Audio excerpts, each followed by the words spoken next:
O estado do Amazonas começa a enfrentar aquela que pode ser a pior seca dos últimos anos. Do total de 62 municípios amazonenses, 20 já estão em estado de emergência. Um deles é Envira, que fica a 1.200 quilômetros de Manaus e tem uma população de 17 mil pessoas. Por lá, cerca de 10 mil habitantes já foram afetados pela estiagem. E para a gente entender agora qual a relação dessa seca com as mudanças climáticas, nós recebemos Carlos Bocuí, presidente do Instituto Brasileiro de Proteção Ambiental. Olá, Carlos, uma boa noite. Seja muito bem-vindo ao Jornal da Record News. Boa noite, Renata. Boa noite, Gustavo. É um prazer estar aqui de novo. Carlos, queria que você explicasse para a gente a relação, então, dessa seca com as mudanças climáticas. Se essa seca...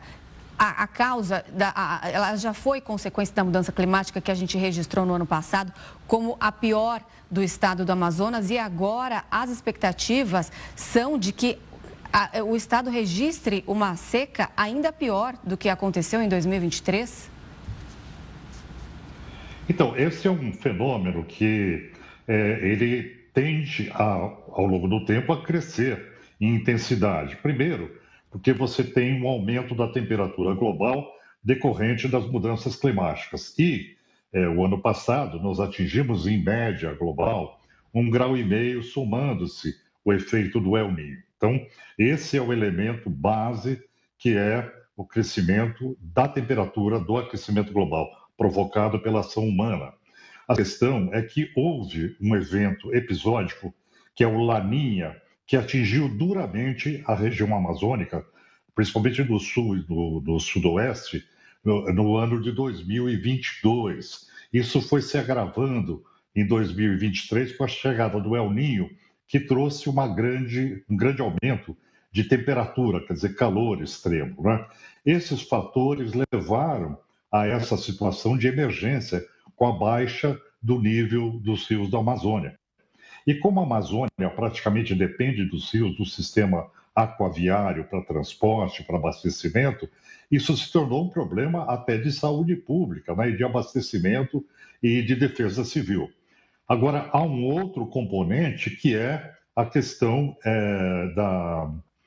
principalmente do desmatamento, onde você tem uma perda da massa arbórea na Amazônia. Então, além dos elementos naturais que corroboram para essa situação, você tem também outros elementos que são a degradação ambiental, que retira a umidade da região, quer dizer, retira floresta. Isso tudo leva a região a uma proximidade maior do ponto de não retorno. Então, infelizmente, o que se espera para o futuro é um agravamento natural dessa situação, e aí nós vamos ter que ter uma política de adaptação climática muito forte para a região da Amazônia. Carlos, falando justamente desse ponto de não retorno, você explicou muito bem os problemas já ocasionados por essa seca. Ainda no olhar para o futuro, essa seca ela já muda e já altera a dinâmica do ciclo da região, ou seja, já afeta possivelmente as chuvas que deverão vir no período de chuvas, ela já causa um dano lá para frente nesse ciclo que a região tem? O que você tem, de fato, de piora das condições é o aumento contínuo do aquecimento global, né? E ele está ocorrendo acima do que se esperava. Agora, o que a gente assiste no mundo todo é que os fenômenos Laninha, El Niño, que são fenômenos esporádicos, eles estão acontecendo com muito mais intensidade. Então, é o super Laninha, é o super El Niño, que passa a ser uma espécie de novo normal, não é? Então, além do aquecimento global, que piora a situação no futuro, isso é praticamente inexorável, porque você não tem uma ação humana eficiente para despressurizar, descarbonizar a atmosfera. A humanidade não avança firmemente nesse sentido, então a tendência é de pior. E, por outro lado, os fenômenos episódicos eles surgem com maior intensidade, sempre prestando atenção também no desmatamento da Amazônia. Tem que paralisar o desmatamento para você conter um pouco esse desequilíbrio ecossistêmico que também contribui para a situação.